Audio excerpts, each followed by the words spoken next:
Hello adventurer, and welcome back to yet another review of Collectibles from World of Warcraft. Tonight is going to be a story of blood, honor and friendship as we dive deep into the story of Rehgar Earthfury, the slave who became a slave master and a shaman, although he is a corrupted orc. Grab your snacks, red shiny apple, and let's go.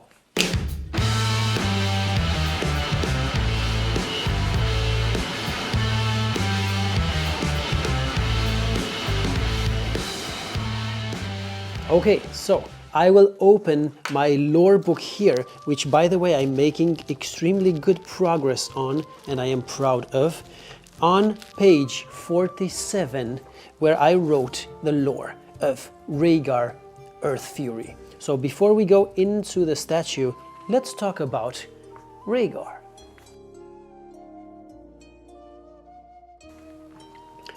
First chapter, early life, slave turned into gladiator.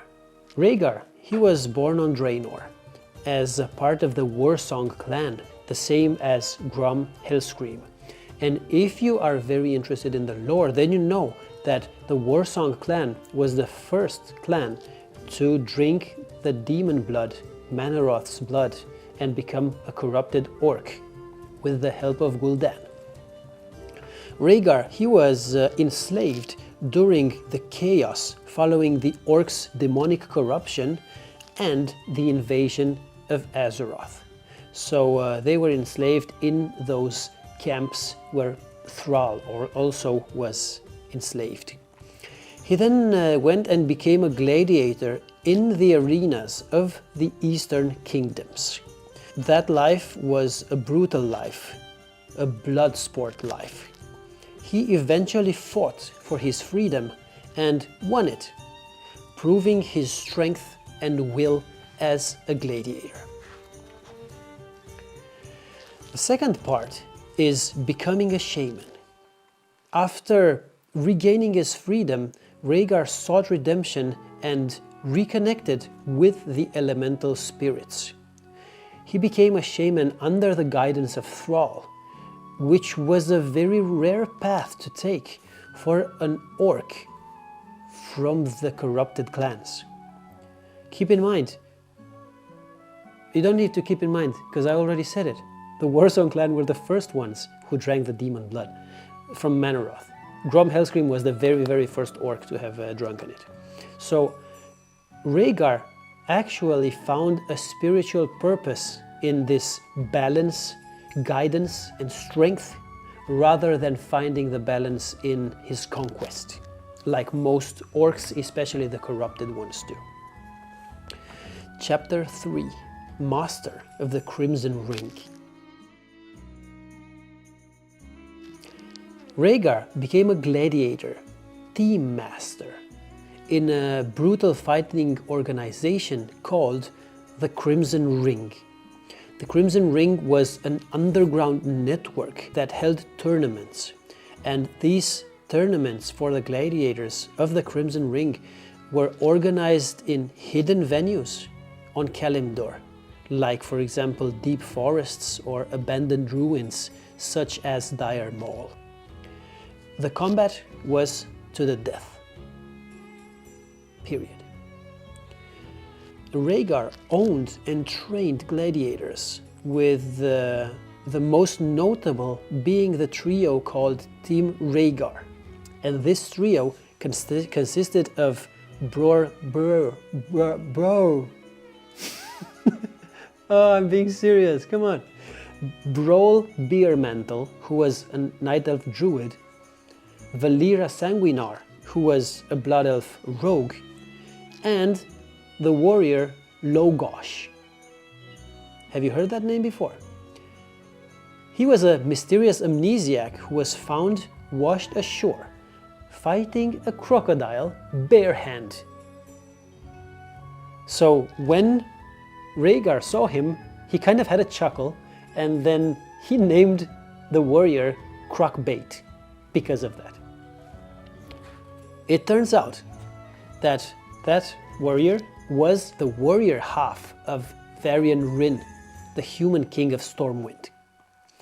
He was separated into two halves by Onyxia, or Lady Katrana Prestor, for her to keep the weak Varian, or the weak half of Varian Rin in Stormwind, so she easier could control him, and she wanted to kill the strong warrior version of Varian. But he escaped. At a later point, this is extra information about Varian Rin, at some point the two variants of Varian, they meet, they get a sword each from Jaina Proudmoore. The sword were called Elemain and Shalator, and then when we later fight Onyxia in her lair, Onyxia fires a magic bolt at the two Varians, which unites them back into Varian, and also magically binds the two swords into Shalamain, which you can see there. There, Shalamain. There's a review about that online.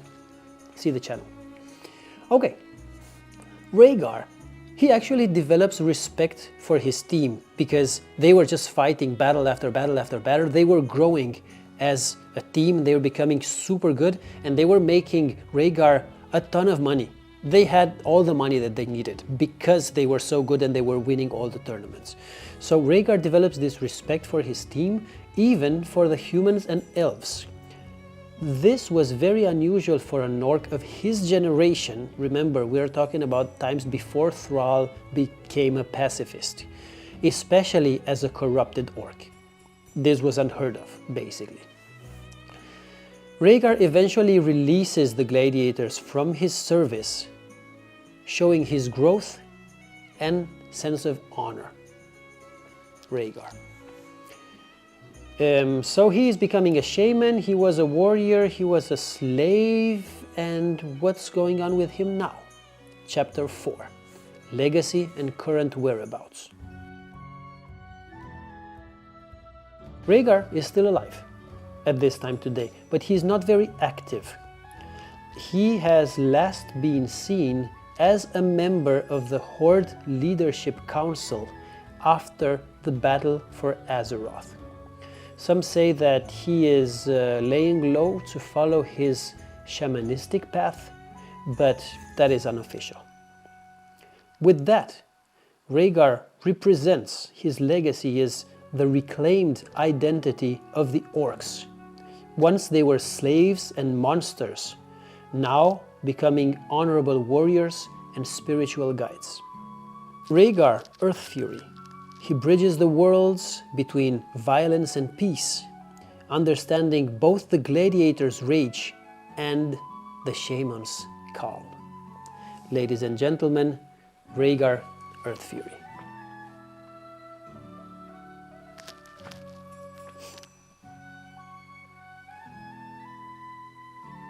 Rehgar Earthfury. And this was the lore of Rehgar Earthfury. I think it's very interesting. I have not gone super deep about this, just gave you the headlines, but there is a lot to read if you want to go deep into the lore. There is also a lot about the story of Varian Rin or Logosh to be read about.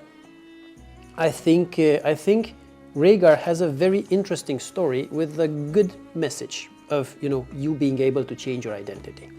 So with that said, how about the statue? Let's have a look at the statue.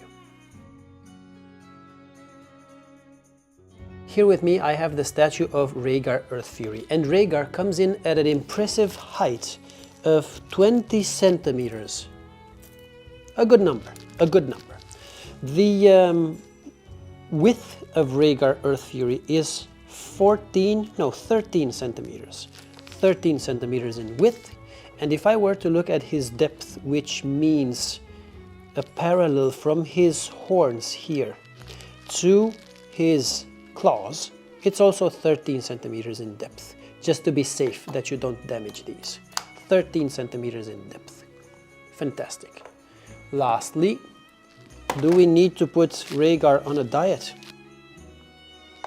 He weighs in at 598 grams, so 600 grams, give or take 2 grams. Maybe he did not drink enough water today.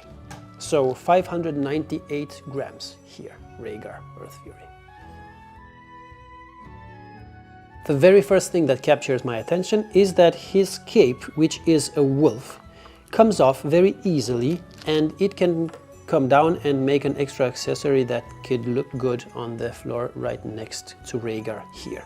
And then when you remove it, you can see his ripped orc back, who's on juice, of course, demon juice. It could be considered roids, but we're gonna talk about that later, okay?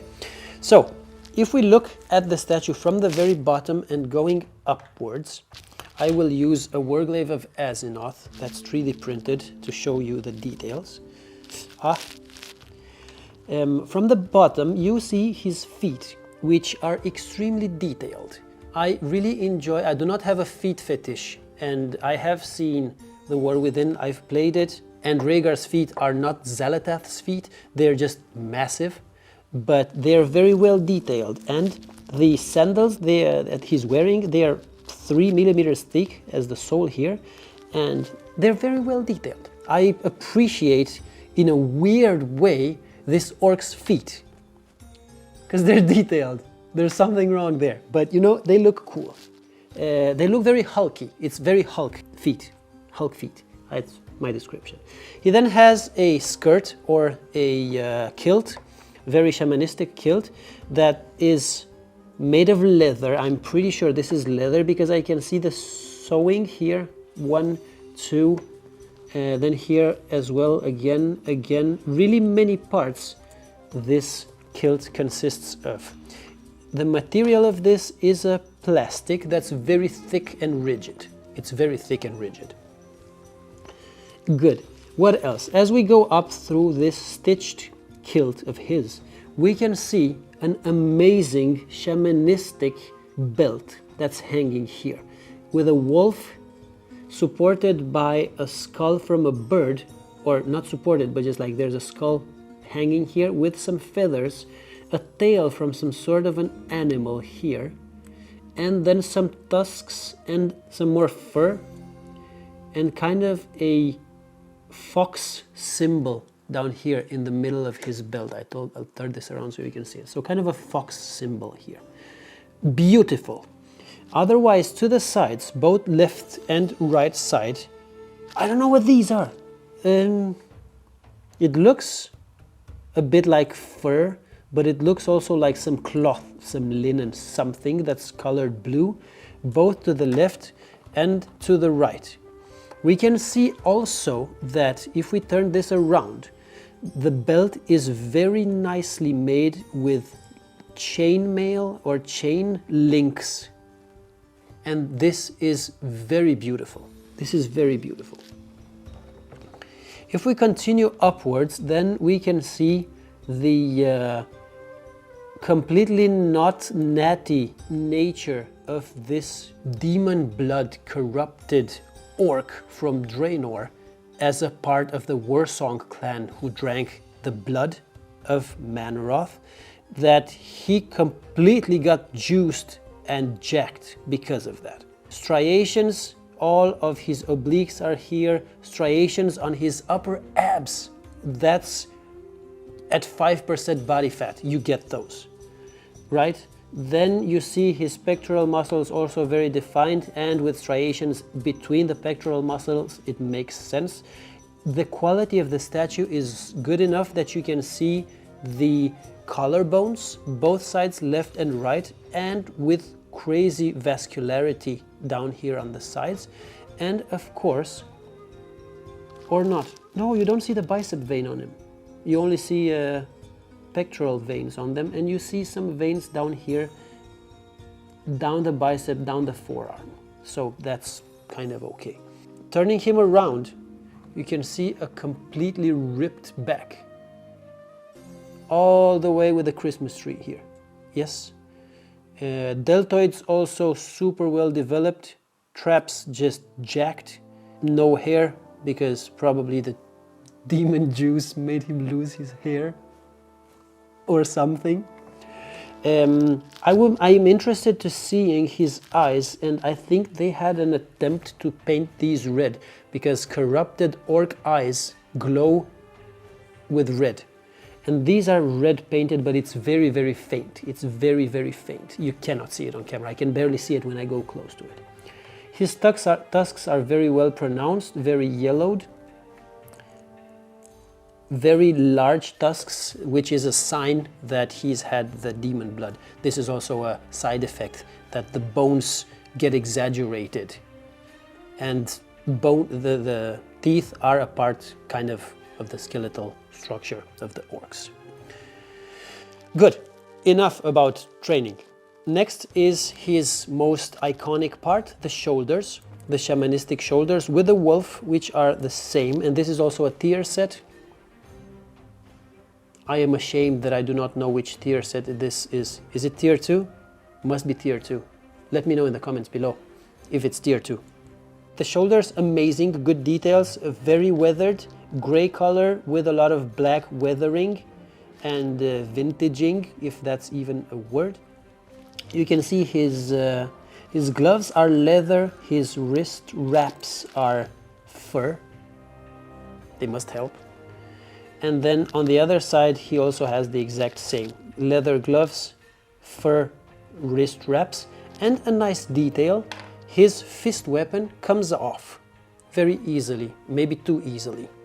It's annoyingly easily, because sometimes it falls off. But this one looks nice. I'll bring it onto the camera, see if it focuses on it. There we go, focus. Nice fist weapon. Put it back on. He has a hole in it, and then there's a special shape that keeps it up.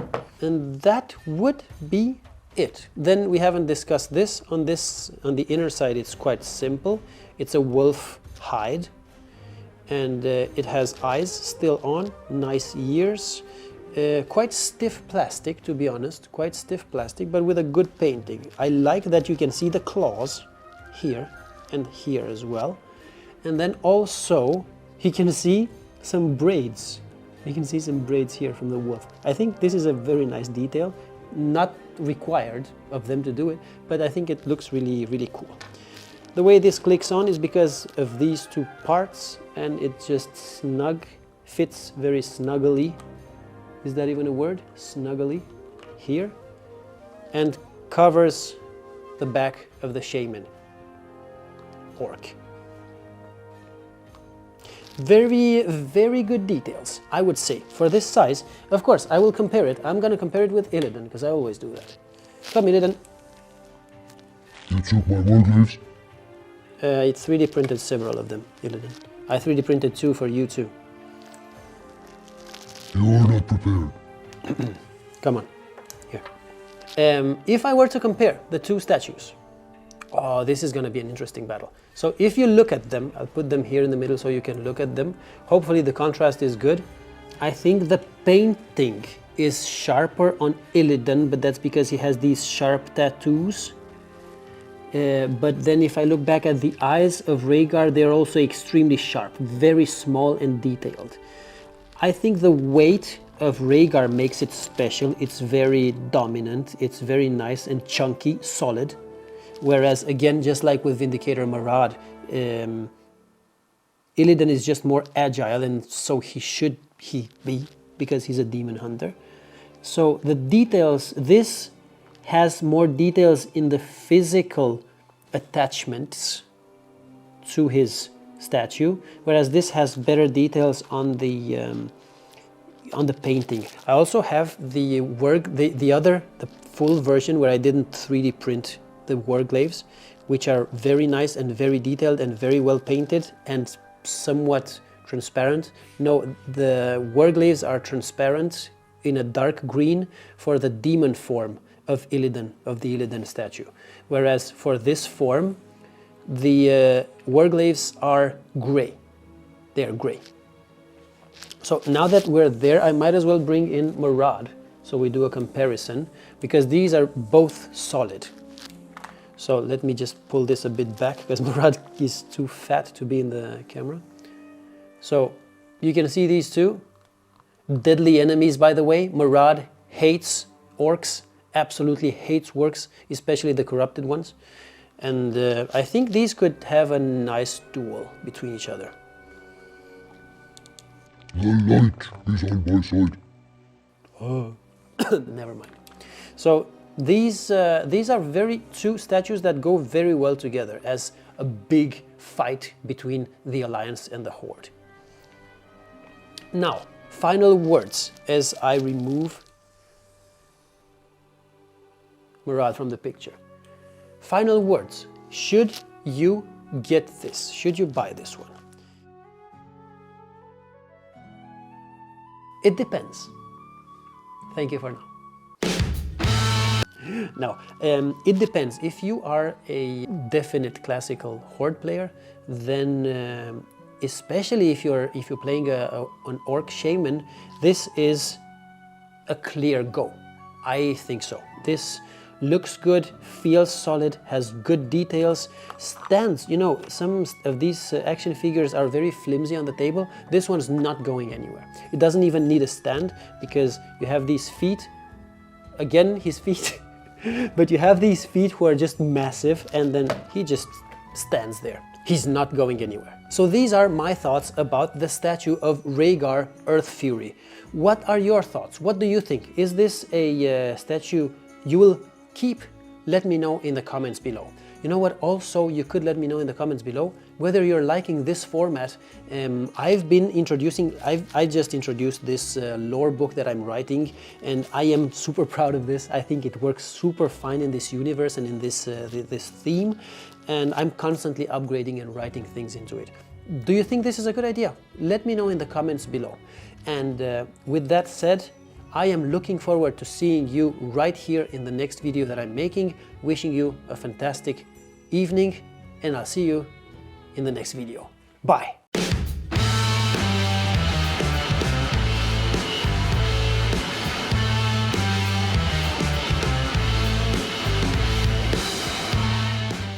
Pretty sure a guy like this is going to tell you that he only takes protein powder and creatine and eats raw liver. Oh yeah, just do some push-ups and some pull-ups and then you're gonna end up like this.